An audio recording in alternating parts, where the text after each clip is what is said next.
27 октябр таҳти раёсати асосгузори сулҳу ваҳдати миллӣ пешвои миллат президенти ҷумҳурии Тоҷикистон раиси ҳукумати мамлакат муҳтарам Эмомалӣ Раҳмон маҷлиси ҳукумати ҷумҳурии Тоҷикистон баргузор гардид. дар кори маҷлис лоиҳаи қонуни ҷумҳурии Тоҷикистон дар бораи буҷети давлатии ҷумҳурии Тоҷикистон барои соли 2021 ва дурнамои нишондиҳандаҳои буҷети давлатӣ барои солҳои 2022-2023 баррасӣ карда шуд. зимни суханронӣ президенти мамлакат муҳтарам Эмомалӣ Раҳмон таъкид доштанд ки лоиҳаи пешниҳодшудаи буҷети давлатӣ барои соли оянда ҷиҳати пайгирӣ намудани сиёсати иқтисодии давлат дар самти таъмин намудани рушди устувори иқтисодии кишвар, пешгирӣ кардани таъсири омилҳои манфии берунӣ ба он, тараққиёти соҳаҳои воқеиву инфраструктурӣ ва инкишофи соҳаҳои иҷтимоӣ таҳия гардидааст. даромади умумии буҷети давлатӣ барои соли 2021 дар ҳаҷми 27,6 миллиард сомонӣ ба нақша гирифта шудааст, ки нисбат ба буҷети соли 2020 ба маблағи 1,6 миллиард сомонӣ ё 6,1% зиёд мебошад. бо дар назардошти дурнамои рушди соҳаҳои иқтисодии кишвар, даромади ҷории буҷети давлатӣ дар ҳаҷми 20,5 миллиард сомонӣ пешбинӣ гардидааст. афзоиши ин нишондиҳанда нисбат ба буҷети тасдиқшудаи соли 2020 ба маблағи 1 миллиард сомонӣ ё 5,1% зиёд ба нақша гирифта шудааст. таъмини нақшаи даромади ҷории буҷети давлатӣ аз ҳисоби сарчашмаҳои андозӣ дар ҳаҷми 18,8 миллиард сомонӣ бо афзоиши 890 миллион сомонӣ, воридоти маблағҳои ғайриандозӣ 1,4 миллиард сомонӣ бо афзоиши 110 миллион сомонӣ ва грантҳо барои дастгирии буҷет дар ҳаҷми 300 миллион сомонӣ пешбинӣ гардидааст. хароҷоти умумии буҷети давлатӣ барои соли 2021 дар ҳаҷми 28,1 миллиард сомонӣ пешбинӣ шудааст, ки он нисбат ба буҷети тасдиқгардидаи соли ҷорӣ 1,7 миллиард сомонӣ зиёд мебошад. дар сиёсати буҷети давлатӣ таъмин намудани ӯҳдадории давлат оид ба ҳифзи иҷтимоии аҳолӣ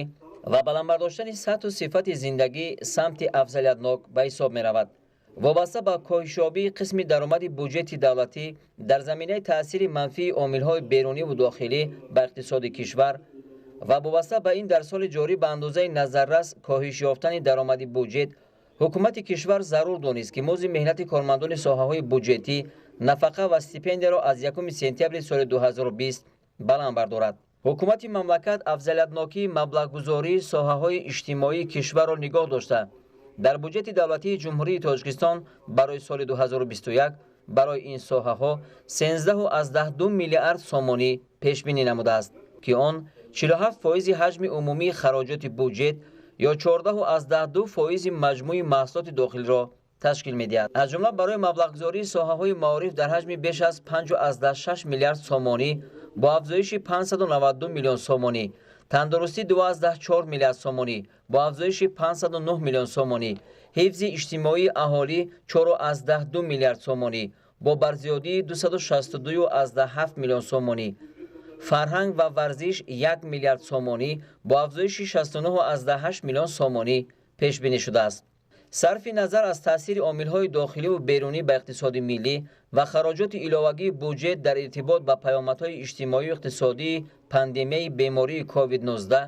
ҳаҷми маблағгузории дигар соҳаҳо низ дар соли 2021 бо афзоиш ба нақша гирифта шудааст. президенти мамлакат муҳтарам Эмомалӣ Раҳмон вобаста ба вазъи ҷаҳони имрӯза ва бо дар назардошти таъсири пандемияи бемории COVID-19 дар чунин шароити ҳассос барои ноил гардидан ба ҳадафҳои муайяннамудаи ҳукумати Тоҷикистон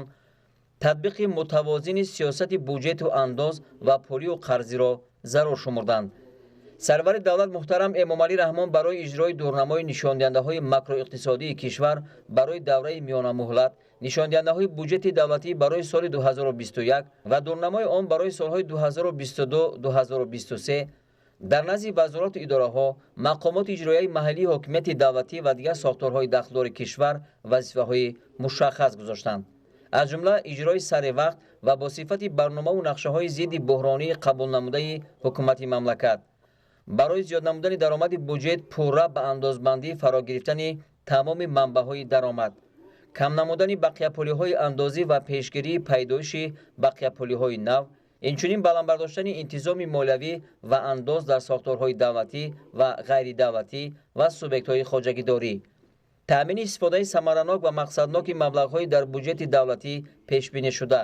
сурат бахшидан ба саморатикунонӣ бо суръати кишвар, таъсиси корхонаҳои нав бо технологияҳои муосир, истеҳсоли маҳсулот ва хизматрасониҳои рақобатноки ба содирот нигарондашуда ва ивазкунандаи воридот ва дар ин асос зиёд намудани ҷойҳои нави корӣ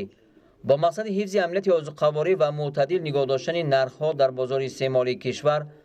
ҷиҳати иҷрои қатъии супоришҳои ҳукумати мамлакат вобаста ба истифодаи самараноки замин, гирифтани 2-3 ҳосил аз ҳар як қитъаи он ва дар ин асос зиёд намудани майдони кишти картошка ва зироатҳои дигар, хусусан ғалладонагиҳо, лӯбиёгиҳо, шолӣ ва ҷуворимаккаи дон ва ғайра. дар охири суханронӣ президенти мамлакат муҳтарам Эмомалӣ Раҳмон таъкид намуданд, ки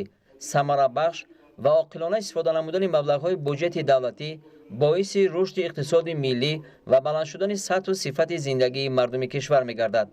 ва аз тамоми роҳбарони вазорату идораҳо ва мақомоти иҷроияи ҳокимияти давлатӣ масъулияти баландро талаб карданд. бояд гуфт, ки сиёсати буҷети давлатии ҷумҳурии Тоҷикистон дар давраи миёнамуҳлат با مقصدی در عمل تطبیق کردن سیاست پرزیدنت کشور و حکومت جمهوری تاجیکستان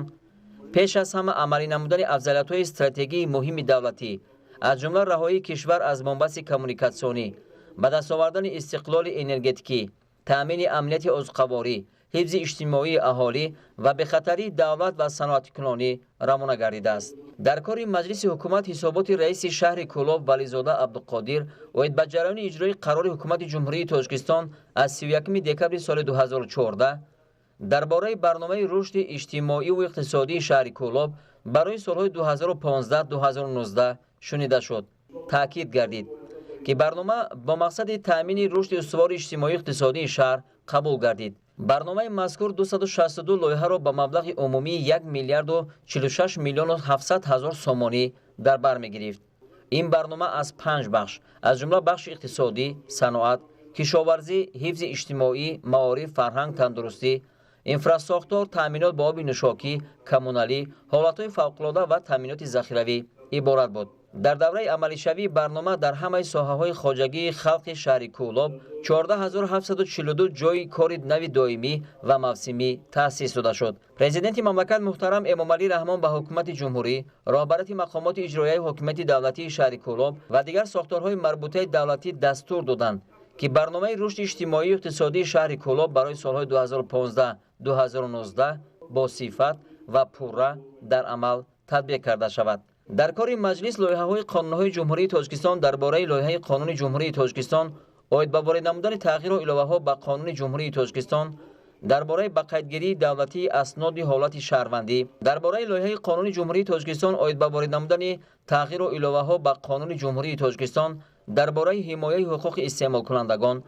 درباره لایحه قانون جمهوری تاجیکستان اوید به وارد نمودن الهه‌ها به قانون جمهوری تاجیکستان درباره مواد داروباری و فعالیت فارماسیوتی، اینچنین دو خلاصه حکومت کشور بررسی کرده شد. همچنین اعضای حکومت کشور مسائل‌ها درباره کنسپسیون تشکیل و رشد کلاسترهای اگروصنعتی در جمهوری تاجیکستان برای دوره تا سال 2040، درباره برنامه دولتی رشد صنعت داروسازی در جمهوری تاجیکستان برای سالهای 2021-2025 و درباره برنامه رشد هنرمندی در جمهوری تاجیکستان برای سالهای 2021-2025 را مورد محاکمه قرار دادند.